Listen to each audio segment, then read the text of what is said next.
Olá, vamos retornando. Vou dar só um instantinho para os alunos entrarem e a gente já dá continuidade.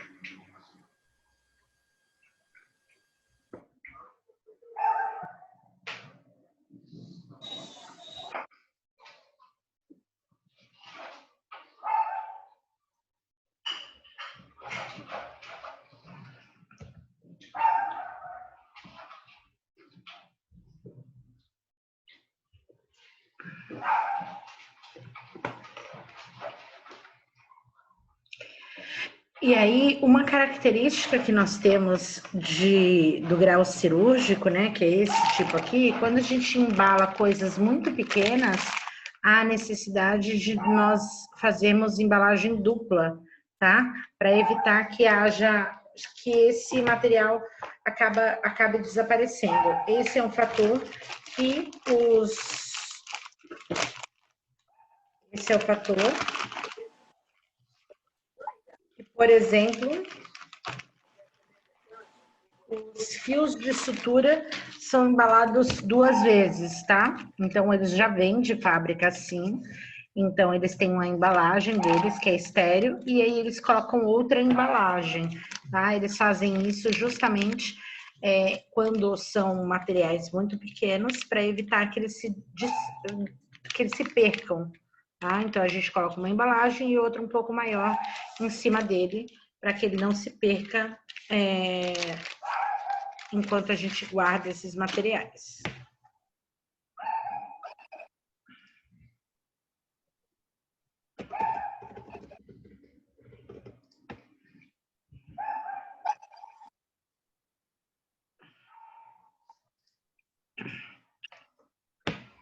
Algumas orientações que a gente tem que ter, né? Verificar o acondicionamento do material duplo, né? Que as embalagens estejam perfeitamente ajustadas. Então, a gente tem que utilizar da seguinte forma, de uma forma que uma embalagem não acabe danificando a outra, tá? Às vezes a gente tem que selar na lateral e às vezes a gente pode acabar selando junto com a embalagem de baixo. Então, a gente evita isso, tá? Sempre quando a gente fizer uma embalagem dupla. Onde tu trabalha, Ludmara? Aí, eu querendo saber da vida dos outros. Trabalho numa clínica veterinária, professora. Sou tosadora, mas a gente auxilia a veterinária nas cirurgias. Isso. E aí, o que acontece? Lá tem materiais muito pequenos? Sim, senhora. E eles embalam 2 vezes, com 2 embalagens? Às vezes? Sim. Então, Sim. é justamente por isso, tá? Para a gente garantir que esse material não se perca. Porque como ele é muito pequeno, por exemplo, nas instituições tem um cortador de unha, né? Uhum. Ixi, tem alguém fritando, ó. A Sara tá fritando uma batata aí, ó. Por exemplo, as instituições têm Tá cortador de escutando, unha. não é? Tô A escutando. batatinha?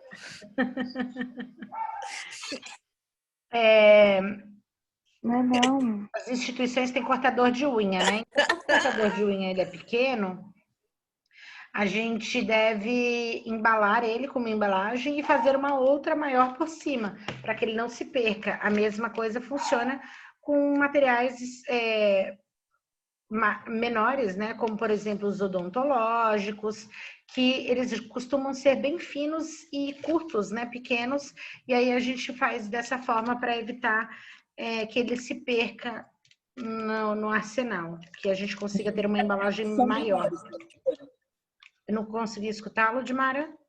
Os oftálmicos, os materiais Oftalmológicos oftálmicos também, tá? são bem pequenininhos, bem São fininhos. extremamente pequenos, e aí a gente deve fazer uma embalagem dupla, para justamente evitar isso, evitar que ele se perca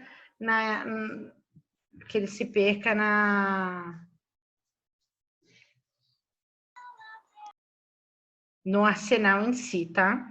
E acabe caindo e tudo mais.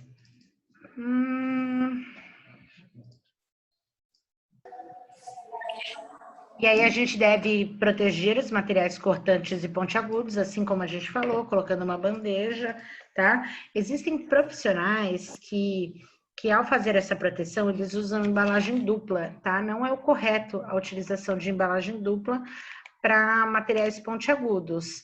O correto é a utilização de bandejas. Existem alguns tipos de... Tem as caixas também, né, professora? Tem umas caixas metálicas, né? Sim, a gente vai falar sobre elas também. Tem alguns tipos, vamos supor, tem alguns tipos de pinça que elas são curvadas, vocês já viram? Elas não têm necessariamente ponta, mas elas são curvadas. Essa curvatura a gente deve colocar para o lado do plástico e não do papel. Por quê? O plástico ele tem uma certa resistência, o papel não tem, tá? Então a gente tem que avaliar tudo isso na hora de embalar. Vou dar uma aliviada. De nada. Deixa eu mutar aqui todo mundo. A gente fica escutando conversas aleatórias. Outra coisa também, na hora da selagem, a gente deve deixar um espaço mínimo, né? Mas para que a gente deixa esse espaço mínimo? Para a gente conseguir abrir de uma forma efetiva, tá? Se a gente faz a selagem muito próximo da borda, a gente não tem espaço para abrir. Toda embalagem, no local correto para abertura, ele deve ter um espaço maior. Tanto é que vocês observam isso na seringa, né? Um lado da seringa, ele é rente, né? A ponta, e o outro lado ele tem um espaço maior, justamente para dar o apoio para a gente conseguir fazer a abertura de forma correta, tá? E tem que ser descartado se a selagem apresentar rugas e até mesmo queimadura, tá? Na embalagem. Muita coisa, muita coisa. Blá, blá, blá, blá, blá.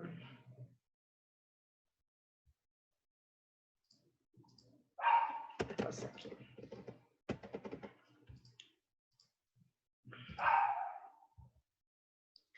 E aí a gente tem o papel crepado, né? Então, como que funciona esse papel crepado? Ele é um papel enrugadinho. Eu não tenho ele aqui.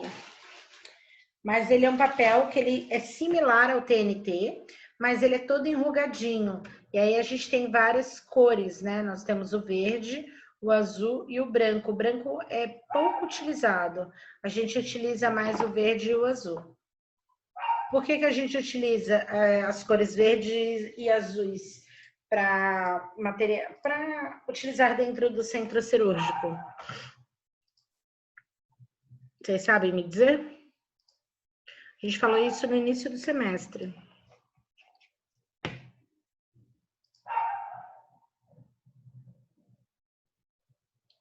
Vocês sabem? Não? Ninguém sabe me dizer por que a gente usa o verde ou o azul? Não lembro, professora. Então, nós utilizamos tanto... O verde... Pode falar. É porque é onde está limpo, né, professora? Não, o que acontece? A gente utiliza tanto o verde quanto o azul, porque na utilização do foco, ele é o que traz mais conforto para a gente no foco de luz dentro do centro cirúrgico. Então, tanto o verde quanto o azul traz o conforto para a nossa vista quando ele está sendo utilizado em grande intensidade por longo período. O branco, ele traz a limpeza, né? Mas ele não dá essa harmonia para a vista. Um tom, né? Exatamente. Tanto é que se você ficar olhando, se tiver uma luz extremamente nítida em um local branco e você ficar olhando fixamente para esse local, você vai ter um desconforto na vista, vão acabar aparecendo pontos de luz, Dá né? um brancão. Exatamente. É E aí, isso. tudo isso é feito para a gente evitar, né? Evitar cansar as nossas vistas, tá? E aí a gente tem esse papel crepado, né? Que a filtragem dele microbiana é praticamente 99%. Ele é compatível com vapor, radiação, formaldeído. Ele é flexível e de baixa memória. O que seria memória?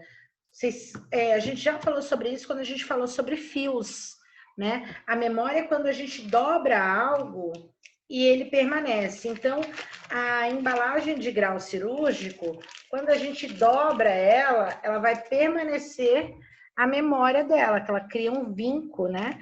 E aí depois dificilmente você consegue deixar ela reta, porque ela vai ter essa memória de que foi dobrada, diferente do papel crepado, tá? O papel crepado ele não traz esse vinco quando você dobra ele, então ele é mais fácil para ser manuseado, vamos dizer assim.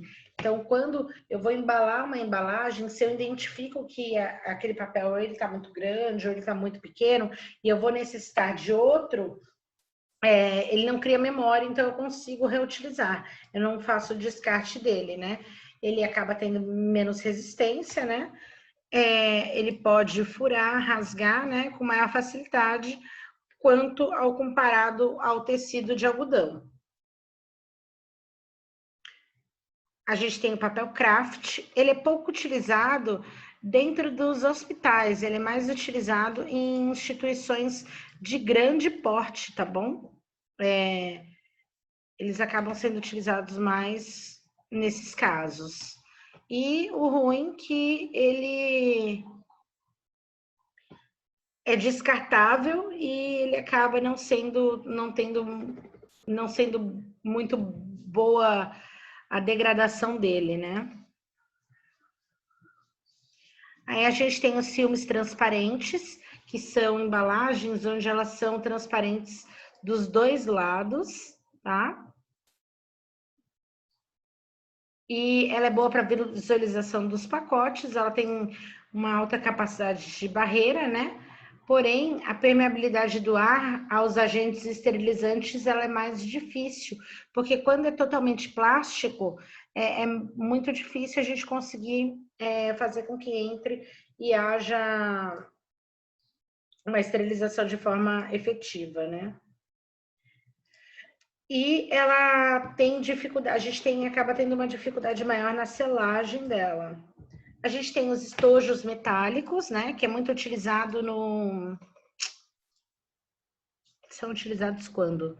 Em manicure, né? Elas utilizam esses estojos metálicos nas estufas, né?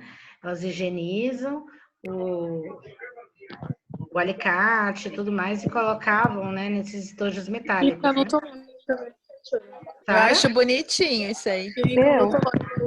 Eu? Não estou conseguindo te escutar porque acho que tem uma TV alta. Desculpa. Não era eu que estava falando não, professora. Aqui eu estava mexendo aqui e eu acabei perdendo. Desculpa. Ah, tá bom. Clínica odontológica utiliza não, professora? Algumas Ou é uma- clínicas odontológicas podem utilizar, tá? Mas dessa forma, eu não tenho como garantir que houve um processo de esterilização visível, né? Assim, quando eu pego esse instrumental. Ele era muito comum utilizado antigamente, né? Porque eles eram colocados nas estufas para esterilizar pequenos materiais. Mas hoje, a maioria dessas instituições, eles ainda costumam ser utilizados por manicures, né? Manicures e podólogas, mas a gente não consegue visualizar se houve o processo de esterilização ou não. A gente pode colocar o integrador dentro, mas a gente não consegue visualizar do meio externo. E a gente tem os containers. Como que são os containers? Eles são um pouco mais elaborados. Ele é como se fosse um estojo metálico moderno, vamos dizer assim. Ele parece literalmente uma marmitinha, tá? onde ele vai ter como umas... É transparente? Não, ele é metálico, tá vendo? Totalmente metálico aqui, vocês conseguem ver bem? E aí ele tem como se fosse uma grade, e é nessa grade que a gente vai posicionar os instrumentais. Então ela é uma grade que parece uma peneira de metal, né? E a tampa dela, ela tem um filtro. Ele é um filtro que ele vai deixar entrar o processo de esterilização, mas ele vai impedir que os micro-organismos entrem. E aí ela é vedada, e aí ao vedar, geralmente a gente coloca uma etiqueta na vedação, né? E a gente coloca uma etiqueta, tem um espacinho, é que aqui eu acho que não dá para ver, mas aqui tem um espacinho para a gente encaixar a etiqueta, para que a gente consiga saber que houve um processo de esterilização eficaz, fazer a rastreabilidade e tudo mais. O container ele acaba sendo um empacotamento, né, para materiais serem esterilizados, e é um sistema de escolha de materiais cirúrgicos que eles conseguem ficar organizados. Quando que eles utilizam isso? Se lembra que eu falei que existem empresas que levam materiais específicos para trauma, para neuro? Então, eles vão utilizar esse tipo de container, tá? Esse tipo de embalagem. Por quê? Ela é uma embalagem que ela é cara, mas ela é eterna. A única coisa que você precisa comprar são os filtros. E além dela gerar menos lixo e tudo mais, né?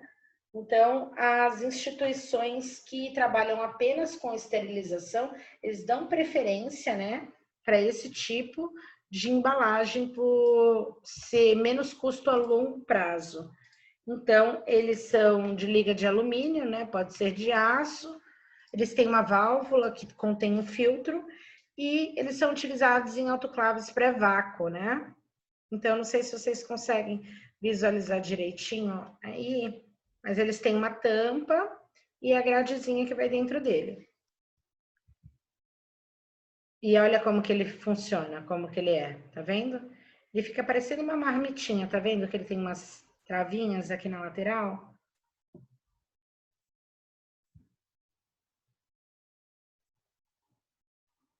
Ele tem umas travas e aqui a gente desrosqueia e coloca o filtro. E aí ele fica fechado, ele fica assim. Essa parte furada é para entrar o agente esterilizante, né? Seja alta temperatura ou algum tipo de peróxido de hidrogênio ou algo do gênero, para fazer uma esterilização de forma efetiva.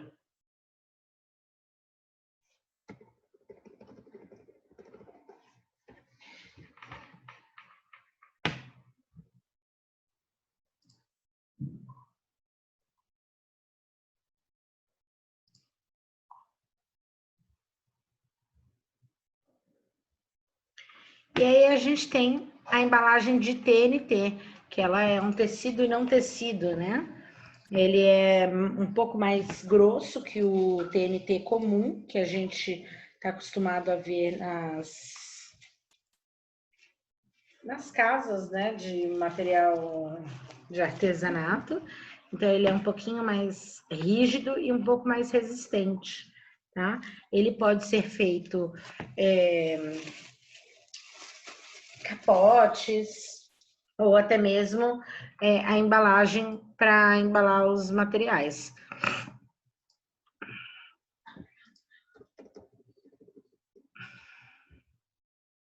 E aí, sempre que a gente for tirar, a gente deve sempre arrancar dessa forma e não deixar nada, tanto no tecido de algodão, porque isso vai fazer com que não consiga fazer uma lavagem de forma efetiva, porque já deixou alguma fita ou alguma coisa colada na roupa, é muito mais difícil de lavar, né? E na hora que a gente lava, a gente não consegue tirar ele gruda mais. Então, na hora da lavagem, isso acaba prejudicando a lavagem e acaba complicando ainda mais, né? Então, quando a gente faz isso, a gente impede de violar a embalagem. Por quê? Se a gente colocar o dedo aqui dentro, a gente pode acabar contaminando, tá? E como a gente faz, né? Escolhe a melhor opção como a gente escolhe a melhor opção para utilizar, para esterilizar um material. Então, sempre a gente vai identificar, né? Um tipo de embalagem que ele seja isento a furos, né? Seja livre de resíduos tóxicos que possam contaminar os nossos instrumentais. Evitar materiais cortantes e tudo mais, né? Evitar a liberação de micro-organismos no próprio instrumental. Então, quando a gente vê que aquele tecido de algodão ele já está um pouco velho, um pouco desgastado, que ele vai acabar soltando fiapos, a gente já deve desutilizar ele, né? A gente não deve mais utilizar ele para embalar os instrumentais, porque pode acabar gerando uma contaminação em si. Ele deve fornecer uma barreira microbiana de forma efetiva, ele deve ser compatível com as dimensões e o peso do artigo. Então, artigos mais pesados, eles devem ser embalados eles devem ser utilizados tipos de embalagem que auxiliem, na verdade, que não se rompam com o peso do instrumental, tá? E apresentar um baixo custo para a instituição, porque essa instituição, querendo ou não, ela pensa nos custos, né? Mesmo as instituições públicas geram custo para elas, e esse custo acaba não sendo comprado as coisas que necessitam se a gente gasta de forma desnecessária. Todos os setores, a gente tem um gestor nessa área, né? Então, assim como nas escolas a gente tem um diretor, um coordenador e os outros funcionários para fazer a função, a mesma coisa a gente tem em todos os setores dos hospitais, né? Então, dentro do centro cirúrgico a gente tem um gestor, dentro da CME a gente tem outro e assim sucessivamente. Esse enfermeiro, ele vai ficar responsável apenas pela parte administrativa. E o que seria isso?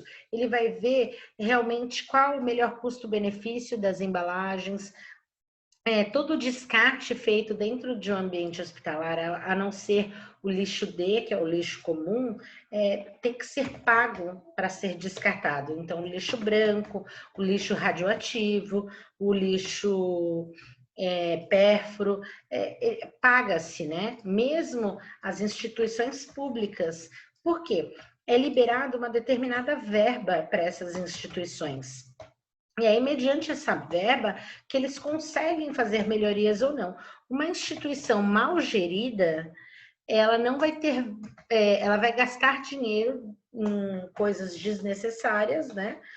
E não vai ter verba para investir realmente. Então, por exemplo, uma instituição que só usa embalagem de embalagem descartável na CME, é uma instituição que ela vai ter um alto custo, né? E por quê? A instituição já tem que pagar um funcionário para ficar na lavanderia. Então, quanto mais embalagem de tecido de algodão ela utilizar, mais ela vai baixar o custo daquela instituição. E aí, esse setor vai sobrar dinheiro para investir em coisas mais modernas, até mesmo trocar as autoclaves ou utilizar um maquinário mais automatizado para garantir uma esterilização de forma efetiva, tá? Então, muitas das vezes, a gente vê instituições que elas não funcionam de forma correta, significa que a gestão dela, que a coordenação dela não está sendo de forma efetiva, tá? Não está sendo uma gestão correta. E, geralmente, a gestão, ela tem a cara a instituição em si, ela tem a cara do seu gestor, né? Se o seu gestor é rígido e quer que seja feito um trabalho extremamente correto e cobra isso dos profissionais, os profissionais eles vão ser mais zelosos, né? Uma instituição que a coordenação ela não consegue ter uma firmeza, né? Não se importa com determinados pontos, os profissionais eles também acabam ficando um pouco mais relaxados.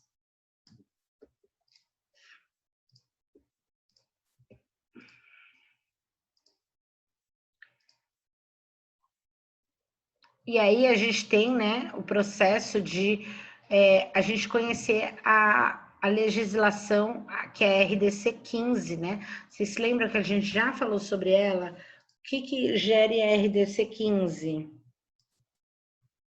Vocês sabem me dizer?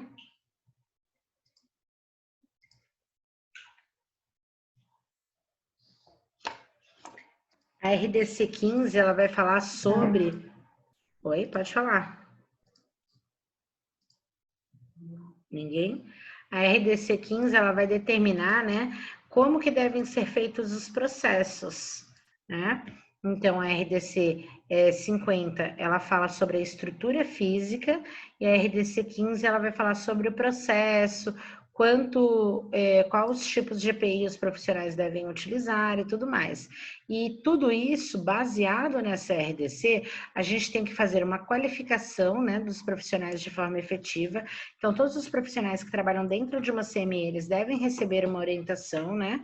Eles devem saber como comprovar essa desinfecção e esterilização. Então, a desinfecção, ela vai ser feita por algumas formas, né? Então, ela pode ser feita por maquinário, onde a gente joga jatos, né, de uma temperatura até mais ou menos 90 graus, onde ele faz uma pasteurização dos micro-organismos, mas nós também podemos fazer imersão em químicos. E quando há essa imersão em químicos, a gente utiliza esses testes bioquímicos. Vocês já viram esses testes bioquímicos como que funcionam? São testes iguais de aquário, onde a gente coloca uma fitinha e ela vai mostrar a densidade e tudo mais dos materiais. Já viram? A validação... Não? Depois eu tento pegar a foto. São testes químicos que elas vão... Todos os químicos... Não. Deixa eu ver aqui se eu acho, então, peraí. Todos os químicos, todas as soluções químicas...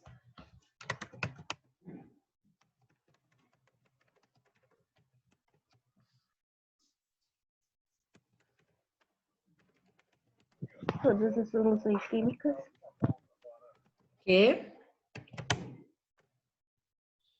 Não, se ele estava falando sobre soluções químicas. Então, cadê? Caramba. Deixa eu ver aqui. Teste químico para...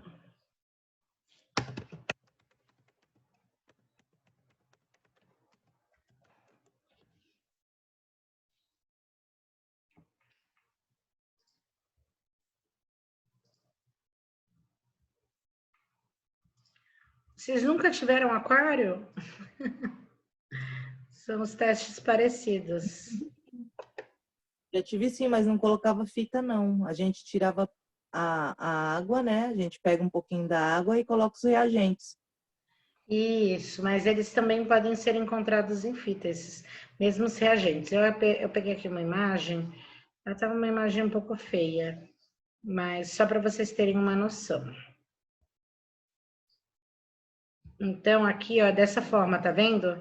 A gente faz a imersão dessa fitinha no líquido, né, na solução química, e aí a gente vê na própria embalagem se essa solução química ainda está fazendo efeito.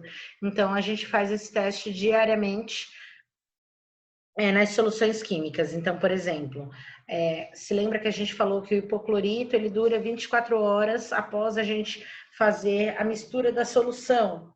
Aí, geralmente, quando dá umas 12 horas, a gente verifica se ele continua tendo um efeito adequado. O ácido peracético, ele dura 30 dias. Aí, diariamente, né, sempre que a gente for utilizar ele, a gente faz esse teste. E aí, nesse teste, a gente coloca a data de a data que foi realizado, a data e a hora e o profissional, e cola naquele caderno. Você lembra que a gente falou que a CME tem um caderno? Que esse caderno vai conter todas as informações? Não falamos? Falamos. Sim. Então, e aí a gente faz isso para avaliar essa solução química, para ver se ela ainda está ativa. Quando a gente faz ela fica totalmente roxinha. E aí, ao utilizar, né, por exemplo, o ácido peracético que dura 30 dias, ao utilizar, ele vai perdendo a sua eficácia. E aí, cada marca ela vai ter um período que ela fala que é aceitável, né? Uma variação que ela fala que é aceitável. A partir disso, ele tem que ser descartado e feito outro. Mas por que que ele deixa de fazer efeito? Você sabe me dizer? Vocês sabem me dizer por que que ele deixa de fazer efeito? Não.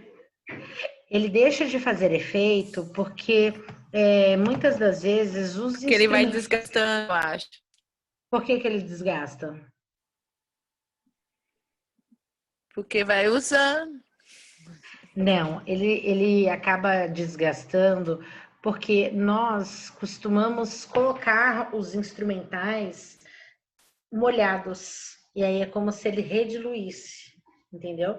Imagina que se tudo que eu Que nem fosse ele desmanchasse. Exatamente. Então, vamos supor, veio essa cânula de Guedel que precisa só de uma desinfecção.